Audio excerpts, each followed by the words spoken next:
Hi friends, മിയാനി കിച്ചൻ്റെ മറ്റൊരു റെസിപ്പിയിലേക്ക് എല്ലാവർക്കും സ്വാഗതം. ഞാനിന്നിവിടെ ഹെൽത്തി ആയിട്ടുള്ളൊരു പുട്ടാണ് ഉണ്ടാക്കാൻ പോകുന്നത് ബ്രേക്ക്ഫാസ്റ്റിന് വേണ്ടിയിട്ട്. അപ്പം അതിന് ഞാനിവിടെ ഒരു ക്യാരറ്റ് ഗ്രേറ്റ് ചെയ്ത് വെച്ചിട്ടുണ്ട്. പിന്നെ പുട്ടിന് ആവശ്യമുള്ള തേങ്ങ എടുത്ത് വെച്ചിട്ടുണ്ട്. പുട്ടിൻ്റെ പൊടി നനച്ച് വെച്ചിട്ടുണ്ട്. ഇത് ഞാൻ പൊടി നനച്ചെടുത്തതാണ്. ഇതിന് മുമ്പ് പുട്ട് പൊടിയുടെ കൂടെ ചോറ് മിക്സിയിലിട്ട് അടിച്ചിട്ട് പൊടി നനയ്ക്കാതെ പുട്ടുണ്ടാക്കുന്ന ഒരു വിധം ഞാൻ വീഡിയോ അപ്ലോഡ് ചെയ്തിട്ടുണ്ട്. ഇത് വെള്ളമൊഴിച്ച് പൊടി നനച്ച് വെച്ചിരിക്കുന്നതാണ്. അപ്പോൾ ഇനി നമുക്ക് ഈ ഹെൽത്തി ആയിട്ടുള്ള സിമ്പിളായിട്ടുള്ള പുട്ട് തയ്യാറാക്കിയെടുക്കാം.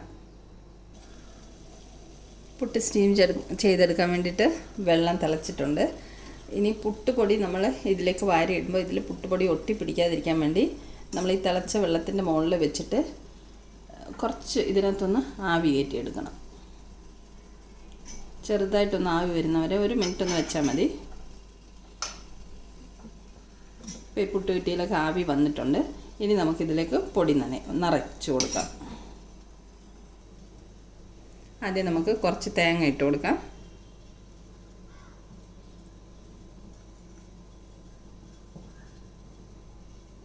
അതിനുശേഷം നമുക്ക് ഗ്രേറ്റ് ചെയ്ത് വെച്ചിരിക്കുന്ന ക്യാരറ്റ് കുറച്ചിട്ട് കൊടുക്കാം. ഇനി നമുക്ക് പുട്ടുപൊടി ഇട്ട് കൊടുക്കാം.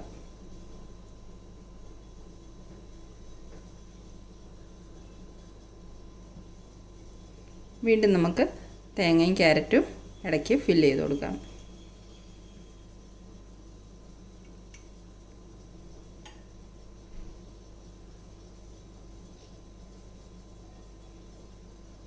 ഇത് വെജിറ്റബിളൊന്നും കഴിക്കാത്ത കുട്ടികൾക്കൊക്കെ ഹെൽത്തി ആയിട്ട് കൊടുക്കാൻ പറ്റിയൊരു പുട്ടാണിത്.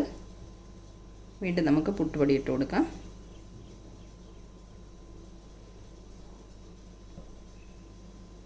ഇങ്ങനെ 3 ലെയറായിട്ട് തേങ്ങയും ക്യാരറ്റും കൂടെ ഇട്ട് കൊടുക്കാം. വീണ്ടും നമുക്ക് തേങ്ങയും ക്യാരറ്റും ഇട്ട് കൊടുക്കാം.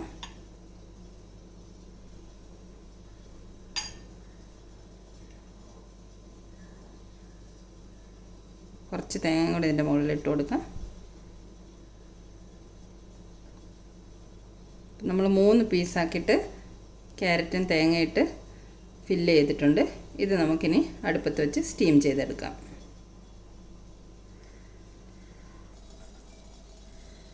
അടുപ്പത്തേക്ക് വെക്കാം. ഫ്ലെയിം കൂട്ടി വെക്കാം. ഇതിന് നമുക്ക് അടച്ചു വെക്കാം. ഒരു 5-8 മിനിറ്റ് കൊണ്ട് പുട്ട് സ്റ്റീമായി കിട്ടും. നമ്മുടെ പുട്ട് ഇവിടെ സ്റ്റീമൊക്കെ വന്നിട്ട് റെഡി ആയിട്ടുണ്ട്. നമുക്കിതിനി പ്ലേറ്റിലേക്ക് മാറ്റാം. പുട്ട് നമുക്ക് പ്ലേറ്റിലേക്ക് മാറ്റാം.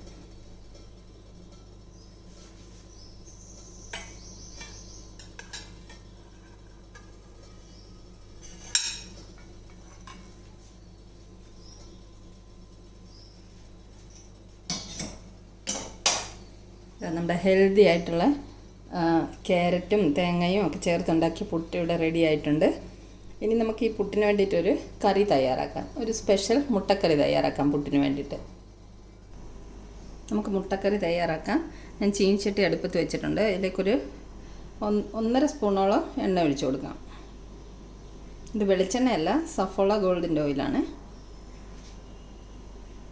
ഒരു 1.5 സ്പൂണോളം എണ്ണ ഒഴിച്ചിട്ടുണ്ട്. എണ്ണ ഒന്ന് ചൂടായി വരട്ടെ. നമുക്ക് കടുക് ഇട്ട് കൊടുക്കാം.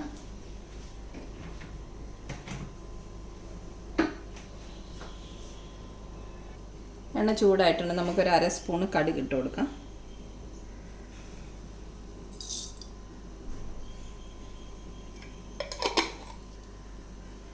കടുകൊന്ന് പൊട്ടട്ടെ.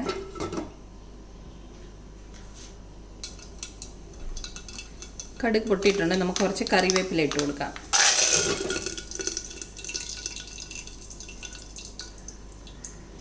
ഇനി നമുക്ക് ഇഞ്ചി വെളുത്തുള്ളി 2 അല്ലി വെളുത്തുള്ളി, ഒരു ചെറിയ കഷ്ണം ഇഞ്ചി പൊടിയായിട്ട് അരിഞ്ഞത് ഇട്ട് കൊടുക്കാം. ഇത് നമുക്കൊന്ന് ഇളക്കി കൊടുക്കാം.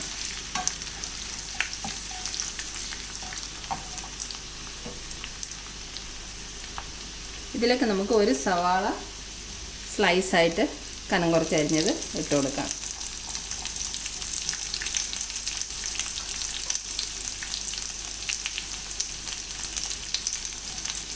നമുക്കൊന്ന് ഇളക്കി മിക്സ് ചെയ്യാം.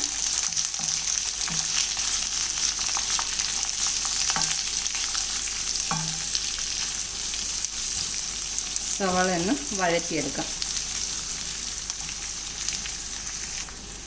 നമുക്ക് കറിയിലേക്ക് ആവശ്യമായ ഉപ്പിട്ട് കൊടുക്കാം. 1 സ്പൂൺ ഉപ്പിട്ട് കൊടുക്കാം. ഇപ്പം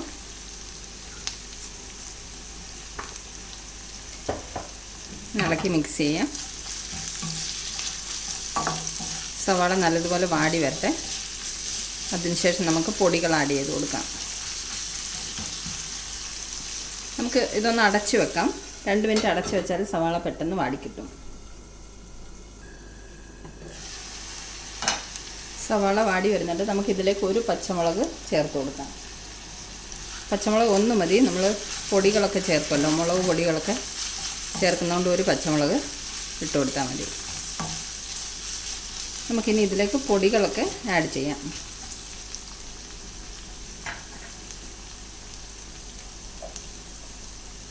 അര സ്പൂണ് മഞ്ഞൾപ്പൊടി,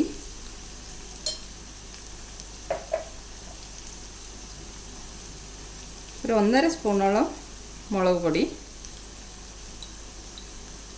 ഏകദേശം 1.5 സ്പൂണാണ്. ഇളക്കി കൊടുക്കാം.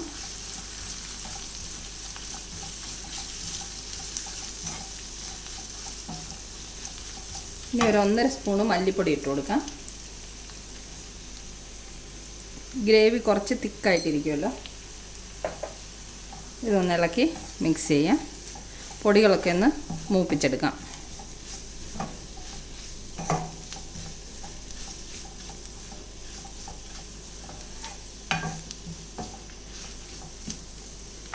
ഇനി നമുക്കൊരു 1/2 സ്പൂണ് കുരുമുളക് പൊടി ചേർത്ത് കൊടുക്കാം. 1/2 സ്പൂണോളം കുരുമുളക് പൊടി. ഇതെല്ലാം കൂടെ ഒന്ന് മിക്സാക്കി എടുക്കാം.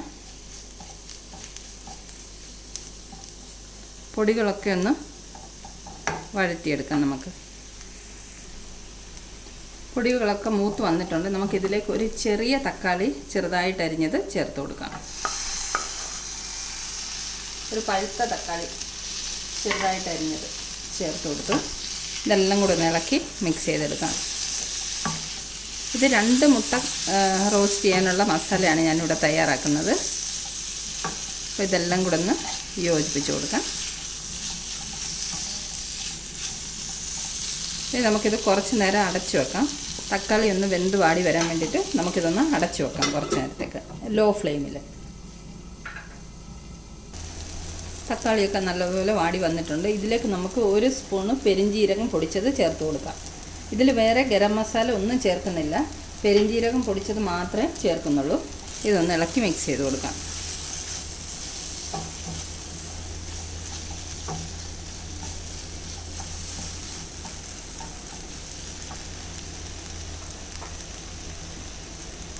ഇതിലേക്ക് നമുക്ക് 1 നുള്ള് കസൂരി മേത്തി ഇങ്ങനെ പൊടിച്ച് ചേർത്ത് കൊടുക്കാം.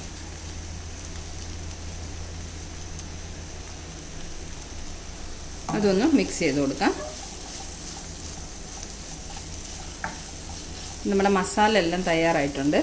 ഇനി നമുക്കിതിലേക്ക് മുട്ട ചേർത്ത് കൊടുക്കാം. പുഴുങ്ങിയ മുട്ട. മുട്ട ചേർക്കുന്നതിന് മുമ്പ് ഈ മസാല സൈഡിലേക്ക് മാറ്റിയിട്ട് അതിൻ്റെ മിഡിലിൽ നമുക്കൊരു കുറച്ച് ഒരു 3-4 തുള്ളി എണ്ണ ഒഴിച്ച് കൊടുക്കാം.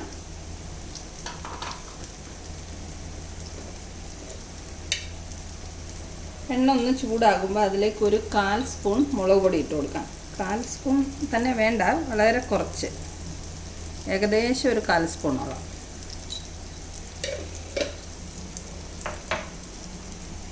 ഒന്ന് ഇളക്കി കൊടുക്കാം. മുളക് പൊടി മൂത്ത് വന്നിട്ടുണ്ട്. അതിലേക്ക് നമുക്ക് പുഴുങ്ങി വരഞ്ഞ് വെച്ച മുട്ട ഇട്ട് കൊടുക്കാം. മുട്ട ഇട്ട് കൊടുത്തിട്ട് ഈ മുളക് പൊടിയിലൊന്ന് ഇതുപോലെ തിരിച്ച് മറിച്ച് ഒന്ന് ഇളക്കി കൊടുക്കാം. അപ്പോൾ എന്താണെന്ന് പറഞ്ഞാൽ നമ്മൾ മുട്ട റോസ്റ്റ് ചെയ്ത് കഴിയുമ്പോൾ മുട്ടയ്ക്ക് വെള്ള കളറ് ഇല്ലാതിരിക്കുക. അല്ലെങ്കിൽ നമ്മൾ എത്ര മസാല ചേർത്താലും മുട്ട ഒരു വെള്ള കളറല്ലേ പുഴുങ്ങിയ മുട്ട കറി വെച്ചതിന് ശേഷം. അപ്പോൾ ആ മുട്ടയ്ക്കൊരു കളറ് കിട്ടാൻ വേണ്ടിയിട്ടാണ് ഇങ്ങനെ ചെയ്യുന്നത്. ഇപ്പോൾ ഇത് കണ്ടോ, മുട്ടയിൽ മുളക് പൊടിയൊക്കെ പിടിച്ചിട്ട് നല്ല റെഡ് കളറായില്ലേ മുട്ട.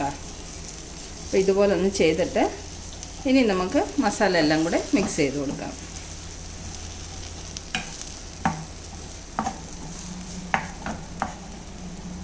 ഇത് നമുക്കൊരു 2 മിനിറ്റ് അടച്ചു വെക്കാം.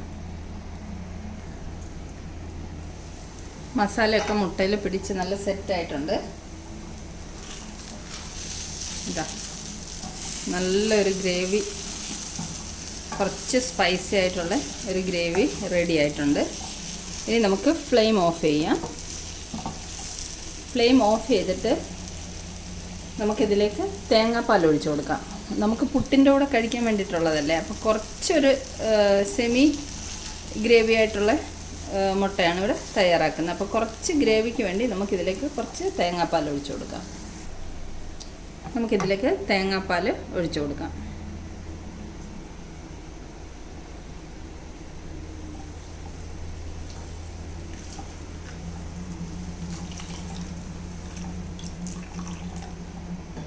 ഒരു കപ്പോളം തേങ്ങാപ്പാൽ ഒഴിച്ചിട്ടുണ്ട്. ഇത് തേങ്ങാപ്പാൽ ഞാൻ കോക്കനട്ട് മിൽക്ക് പൗഡർ ചൂടുവെള്ളത്തിൽ മിക്സ് ചെയ്തെടുത്താണ്. തേങ്ങാപ്പീര പിഴിഞ്ഞെടുത്ത പാലല്ല. തേങ്ങാപ്പീര പിഴിഞ്ഞെടുത്ത പാലാണെങ്കിൽ ഇനിയും ടേസ്റ്റി ആയിരിക്കും. ഇതാ നമ്മുടെ അടിപൊളി മുട്ടക്കറി തയ്യാറായിട്ടുണ്ട്, പുട്ടിൻ്റെ കൂടെ കഴിക്കാൻ വേണ്ടിയിട്ടുള്ളത്. ഇനി നമുക്കിതിലേക്ക് കുറച്ച് മല്ലിയില ഇട്ട് കൊടുക്കാം.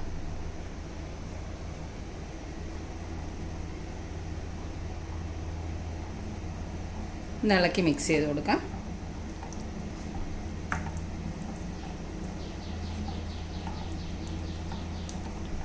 നമുക്കിനി ഇത് പുട്ടിൻ്റെ കൂടെ സെർവ് ചെയ്യാം. നമ്മുടെ ഹെൽത്തി ആയിട്ടുള്ള പുട്ടും മുട്ടക്കറിയും തയ്യാറായി കഴിഞ്ഞു. ഈ മുട്ടക്കറി കൂട്ടി ഈ പുട്ട് കഴിക്കാൻ ഭയങ്കര ടേസ്റ്റാണ്. ഇതേ രീതിയിൽ മുട്ടക്കറി തയ്യാറാക്കി എടുക്കുകയാണെങ്കിൽ മുട്ടയിൽ നല്ലതുപോലെ മസാലയൊക്കെ പിടിച്ച് നല്ല ഒരു ഗ്രേവി ആയിട്ട് കിട്ടും. അപ്പം ഈ റെസിപ്പി ഇഷ്ടമായെങ്കിൽ ഇതുപോലെ തയ്യാറാക്കി നോക്കണം. അപ്പം വീഡിയോ ഇഷ്ടമായെങ്കിൽ ഒന്ന് ലൈക്ക് ചെയ്യാനും ഷെയർ ചെയ്യാനും സബ്സ്ക്രൈബ് ചെയ്യാനും മറക്കല്ലേ. അപ്പം വീണ്ടും നമുക്ക് മറ്റൊരു റെസിപ്പിയുമായി മേയാനി കിച്ചണിൽ കാണാം. Thank you for watching the video.